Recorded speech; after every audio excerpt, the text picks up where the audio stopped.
从今以后啊，我可要干几样刻毒的事儿了。抱怨给太太听，我也不怕的。糊涂又迷了心，烂了舌头，不知好歹的下作东西，别做娘的春梦了。明儿一股脑子扣的日子还有呢。如今裁了丫头的钱，就抱怨了咱们，也不想想是奴家，也配使2、3个丫头。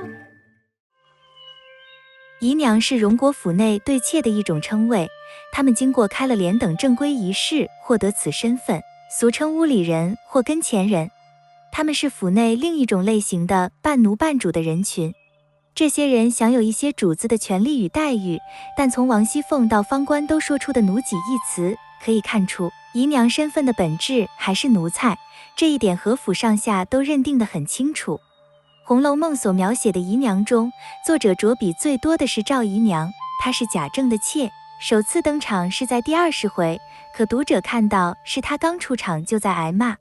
诚然，荣国府让姨娘们享有相当的权利与待遇，但那是出于保证她服侍丈夫的需要。如果配备的差了，身为丈夫的主子就没了体面。说到底，这是关系到家族的体面。书中几次提到贾政在赵姨娘的房中安寝，姨娘的居所就必须得有与贾政相匹配的规模与等级，配置一定数量的下人工使唤也是必须的。王熙凤曾为赵姨娘也配使2、3个丫头愤愤不平，但她只是说说而已，这是家族的规定，她并无力改变。作为主子的妾，姨娘在生活上有一系列的配套安排，而这些安排正与其半奴半主的地位相对应。贾政与家人共处时，赵姨娘有资格参与其间，但贾政与王夫人是对面坐在炕上说话，赵姨娘却得站着做些打帘子的差事。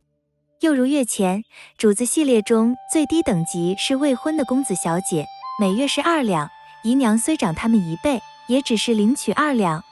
若对照丫鬟系列，等级最高的一等丫鬟是每月1两，姨娘所得是他们的2倍。可以说，姨娘的不少待遇正卡在主子与奴才的衔接点上。赵姨娘对这一待遇很不满意，她曾向探春埋怨没钱使，第25回里又对马道婆诉苦，我手里但凡从容些，也时常的上个供，只是心有余力量不足，可是埋怨归埋怨，她对制度性的规定实在是无可奈何。贾政还有个妾是周姨娘，但她在书中似隐似现，而赵姨娘的故事却占了相当的篇幅。她常服侍贾政安寝，有机会进言或报告府内的动态，当然这些汇报都带有她自己的倾向。贾政也很乐意听取，因为许多事他在别处听不到。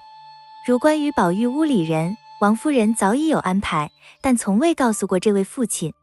贾政尽管被许多评论家说得很不堪，他毕竟是元妃与宝玉的父亲，荣国府内除贾母外，他的主张无人敢为傲。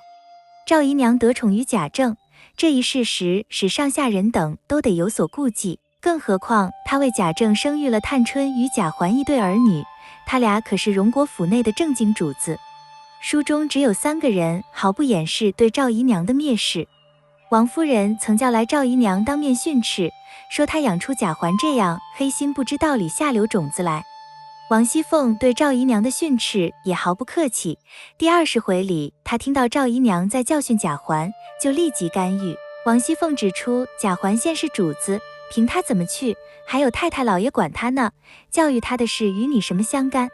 赵姨娘认为自己是母亲，教训儿子是天经地义的事，而王熙凤则搬出尊卑大义，称贾环是主子，身为奴才的赵姨娘根本没资格教训他。而作者显然赞同王熙凤的意见。王熙凤平时见到赵姨娘也不愿搭理她，在第25回里可以看到，赵姨娘和周姨娘2个人进来瞧宝玉，李纨、宝钗、宝玉等都让他2个坐，独凤姐只和林黛玉说笑，正眼也不看他们。在第36回里，王熙凤更是在背后咒骂赵姨娘是不得好死的下作东西。赵姨娘对王熙凤也极为嫉恨，她早就宣称自己不服王熙凤这个主儿，她对林黛玉也是一直怀恨在心，说那个林丫头，她从不正眼瞧他们娘们。而其他人则对赵姨娘还保持着基本的尊重。不过赵姨娘心里清楚，自己能得到一定的尊重，只是大家在按礼数行事而已。她终究只是个妾，始终为卑微的阴影所环绕，内心的自卑会不经意地在各方面表现出来。贾环去与宝钗等人玩，赵姨娘便骂道：“谁叫你上高台盘去了？下流没脸的东西，哪里玩不得？谁叫你跑了去讨梅一丝？”不过赵姨娘并不甘心这样的地位，她把翻身的希望全都寄托在儿子贾环身上，而贾环继承家业，爵位也并非毫无希望之事。在第75回里，现袭爵位的贾赦就曾拍着贾环的头赞许道：“将来这世袭的前程定跑不了你袭呢。”贾赦当着全家族的面这样说，有其目的与谋划，是借此发泄对贾母偏爱贾政与宝玉的不满，同时也有意加剧府内的各种矛盾。且日后如果真要选择继承人，很难说贾赦就一定会按贾母与贾政的意愿推选贾宝玉。但贾赦说这番话时，《红楼梦》前80回的故事已行将结束，因此并未见到后续的故事发展。但贾赦的话说出了赵姨娘不敢公开表露的心愿，而且他与儿子贾环早已为此付诸了行动。他们的目标很清楚，只要除去宝玉，贾环就可能上位。赵姨娘母子对宝玉的陷害是蓄谋已久，而一旦有机会，他们一出手就是狠招。在第25回里，他们接连进行了2次行动。先是贾环故意装作失手，把一盏油汪汪的蜡灯向宝玉脸上只一推，有意要用热油烫瞎他的眼睛。眼睛一瞎就什么都完了，皇上肯定不愿在庙堂上看到一个瞎眼的爵爷。但这次行动没有成功，宝玉很侥幸，只是左边脸上烫了一溜燎泡出来，眼睛未瞎。而赵姨娘母子则受到好一阵训斥，只是当时人们还没意识到这是贾环用心险恶的蓄谋。紧接着，赵姨娘又勾结马道婆施展妖法谋害宝玉与王熙凤。她向马道婆许诺道：“你若果然法子灵验，把他2个绝了，明日这家私不怕不是我还的。那时你要什么不得？”马道婆施法有个关键的前提，急需将一些纸人纸鬼都掖在他们个人的床上。赵姨娘出入宝玉与王熙凤的卧室不方便，年幼的贾环作案却不易被察觉，如此机密大事也不会再有第3人参与。这次行动差点就成功了，宝玉与王熙凤浑身火炭一般，口内无斑不说，到后来连气都将没了，阖家人口无不惊慌，都说没了指望。而赵姨娘、贾环等自是趁愿，最后是全靠赖头和尚与跛足道人及时赶到，宝玉与王熙凤才幸免于难。在第33回里，赵姨娘母子第3次施展暗算手段。当贾政为宝玉在外游荡幽灵，在家荒疏学业极为愤怒之时，贾环乘机进谗言，污蔑宝玉拉着太太的丫头金钏强奸未遂，致使金钏投井自杀。他还说这是我母亲告诉我，以示消息来源可靠。